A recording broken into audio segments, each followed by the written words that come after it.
Assalamualaikum warahmatullahi wabarakatuh. Hai semuanya, perkenalkan nama saya Novi Rahmadini. Saya adalah salah satu mahasiswa dari Politeknik Negeri Medan dari Prodi D4 Manajemen Bisnis, khususnya dari kelas MB1B. Pada kesempatan kali ini, saya akan menjelaskan beberapa hal terkait tentang kebijakan-kebijakan pemerintah yang ada dalam bidang ekonomi, dan video ini saya buat untuk memenuhi tugas dari mata kuliah penghantar ilmu ekonomi, dan jangan lupa untuk terus ikuti video yang saya buat. Baiklah, langsung saja kita masuk ke dalam materinya. Yang pertama, saya akan menjelaskan tentang apa sih pengertian dari kebijakan moneter. Oh iya, sebelum dari itu semua, saya akan memberitahukan kepada kalian bahwa kebijakan pemerintah dalam ekonomi itu dibagi menjadi dua. Yang pertama adalah kebijakan moneter, dan yang kedua adalah kebijakan fiskal. Nah, untuk yang pertama, saya akan menjelaskan apa sih pengertian dari kebijakan moneter itu. Nah, jadi kebijakan moneter itu sendiri adalah kebijakan yang dilakukan oleh pemerintah untuk mengatur atau mengawasi jumlah uang yang beredar dan suku bunga. Pelaku dari kebijakan moneter itu sendiri antara lain adalah Bank Sentral atau Bank Indonesia. Setelah mengetahui apa itu pengertian dari kebijakan moneter, selanjutnya saya akan memberitahukan apa sih fungsi dari kebijakan moneter. Kebijakan moneter pada sejatinya memiliki tujuan yang dinamis, yaitu disesuaikan dengan kebutuhan ekonomi di suatu negara. Sebagian besar negara juga menerapkan beberapa hal sebagai tujuan dari kebijakan moneter, dan berikut adalah uraiannya. Yang pertama, meningkatkan pertumbuhan ekonomi. Yang kedua, meratakan pendapatan. Yang ketiga, meningkatkan kesempatan kerja, yang mana itu dapat mengurangi pengangguran.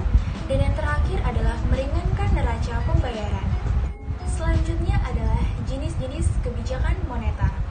Kebijakan moneter dibagi menjadi dua jenis. Yang pertama adalah kebijakan moneter ekspansif. Kebijakan moneter ekspansif ini bertugas untuk menambah jumlah uang yang beredar di Indonesia ketika terjadi resesi atau penurunan kegiatan dagang. Kebijakan moneter kontraktif yaitu bertugas untuk mengurangi uang yang beredar di Indonesia ketika mengalami inflasi. Artinya, kedua jenis kebijakan ini mengontrol uang yang beredar di Indonesia. Nah, selanjutnya kita akan membahas tentang instrumen kebijakan moneter. Instrumen kebijakan moneter ini sendiri terbagi menjadi 5 poin yang nantinya akan saya uraikan satu persatu. Nah, poin pertama dari instrumen kebijakan moneter ini adalah kebijakan operasi pasar terbuka. Operasi pasar terbuka adalah salah satu kebijakan yang diambil Bank Sentral untuk mengurangi atau menambah jumlah uang beredar. Kebijakan ini dilakukan dengan cara menjual sertifikat Bank Indonesia atau BI atau membeli surat berharga di pasar modal. Nah, untuk poin kedua adalah kebijakan diskonto. Diskonto adalah pemerintah mengurangi atau menambah jumlah uang yang beredar dengan cara mengubah diskonto bank umum. Jika Bank Sentral memperhitungkan jumlah uang beredar telah melebihi kebutuhan atau ini disebut dengan gejala inflasi, Bank Sentral mengeluarkan keputusan untuk menaikkan suku bunga. Dengan menaikkan suku bunga akan merangsang keinginan orang untuk menabung. Yang ketiga adalah kebijakan cadangan kas. Bank Sentral dapat membuat peraturan untuk menaikkan atau menurunkan cadangan kas atau cash ratio. Selanjutnya, yang keempat adalah kebijakan kredit ketat. Kredit ketat diberikan bank umum, tetapi pemberiannya harus benar-benar didasarkan pada beberapa syarat. Syarat ini dinamakan dengan 5C, yang mana 5C itu adalah karakter, capability, collateral, capital, dan conditional of economy. Dengan kebijakan kredit ketat, jumlah uang yang beredar dapat diawasi. Nah, yang terakhir adalah kebijakan dorongan modal. Bank Sentral juga dapat memengaruhi jumlah uang yang beredar dalam berbagai pengumuman. Isi pengumuman tersebut berupa pidato dan edaran. Dalam pidato dan edaran ini dapat berupa ajakan atau larangan untuk menahan pinjaman, tabungan, ataupun melepaskan pinjaman. Selanjutnya adalah contoh kasus dari kebijakan moneter. Saat kondisi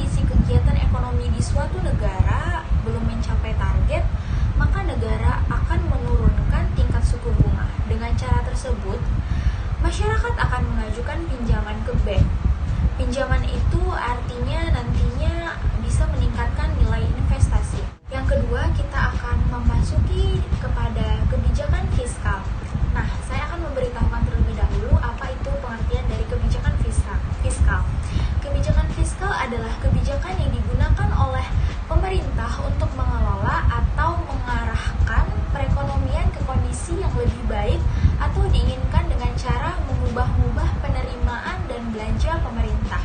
Selanjutnya adalah fungsi dari kebijakan fiskal. Yang pertama, untuk meningkatkan pertumbuhan ekonomi. Supaya pertumbuhan ekonomi ini dapat tercapai, maka harus melakukan kebijakan fiskal. Salah satunya adalah mengurangi pajak. Nah, untuk fungsi yang kedua adalah mengurangi tingkat pengangguran. Saat kondisi industri meningkat, maka para pengusaha secara otomatis akan tertarik untuk terus-menerus membuka sebuah usaha besar. Dampak dari banyaknya bisnis yang muncul adalah lapangan pekerjaan yang semakin terbuka. Maka dari itu, tingkat pengangguran akan berkurang. Untuk fungsi yang ketiga, meminimalisir defisit anggaran negara. Anggaran yang dimiliki oleh negara akan dialokasikan untuk membangun berbagai macam infrastruktur. Namun, pengeluaran negara terkadang lebih besar daripada pemasukannya.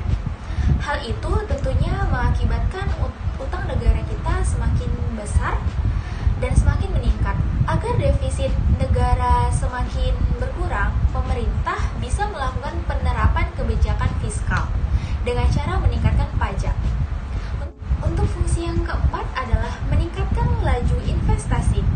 Saat kondisi perekonomian di Indonesia stabil di berbagai macam industri, laju investasi juga tentunya akan semakin meningkat. Biasanya, para pengusaha dari luar negeri tertarik untuk membuka usahanya di negara yang terbuka dengan usaha. Kemudian pemasukan dari negara pajak pengusaha semakin bertambah. Selanjutnya kita akan membahas jenis-jenis kebijakan fiskal. Jenis-jenis kebijakan fiskal juga terbagi menjadi dua jenis sama dengan pembagian jenis dari kebijakan moneter tadi. Nah, yang pertama adalah kebijakan fiskal ekspansif. Kebijakan fiskal ekspansif diharapkan dapat meningkatkan pendapatan nasional dan menurunkan tingkat pengangguran. Yang kedua adalah kebijakan fiskal kontraktif. Kebijakan fiskal kontraktif ditujukan untuk menurunkan tingkat inflasi dan memperkecil defisit neraca pembayaran luar negeri.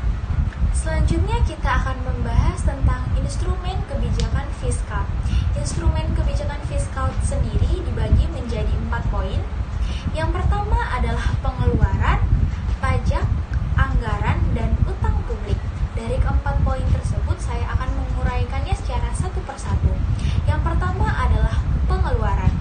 Pengeluaran ini termasuk ke dalam pengeluaran pemerintah dalam melakukan segala pembangunan, termasuk di dalamnya pengeluaran operasional pemerintahan, pemberian bantuan, sampai pelaksanaan pembangunan infrastruktur.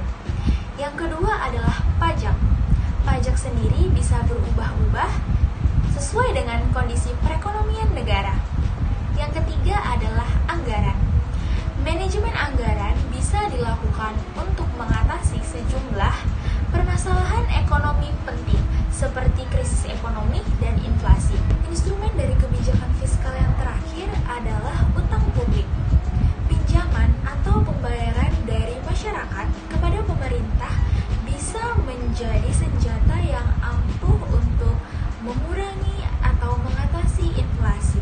Terakhir adalah contoh kasus dari kebijakan fiskal. Pemerintah Indonesia menaikkan harga pajak. Kebijakan tersebut dilakukan untuk menambah pemasukan negara dan menjaga kestabilan kondisi perekonomian yang ada di Indonesia. Kebijakan moneter dan kebijakan fiskal sebenarnya membawa dampak yang sangat baik atau dampak positif bagi suatu negara. Di Indonesia, kedua kebijakan tersebut membantu perekonomian agar tetap stabil untuk meningkatkan kesejahteraan masyarakat. Saya rasa hanya sampai di sini saja penjelasan dari saya terkait dari materi kebijakan-kebijakan pemerintah yang ada di Indonesia dalam bidang ekonomi. Apabila saya masih mengalami banyak kekurangan, mohon untuk dimaafkan dan saya berharap semoga video ini dapat memberikan manfaat kepada kita semua dan kepada dosen pengampu saya yaitu Bapak Edi Situpu. Terima kasih telah memberikan tugas ini karena saya dapat mengetahui apa apa sih kebijakan-kebijakan pemerintah dalam bidang ekonomi yang ada di Indonesia, dan semoga video saya bisa memberikan manfaat kepada kita semua. Dan saya akhiri dengan wabillahi taufiq wal hidayah. Wassalamualaikum warahmatullahi wabarakatuh.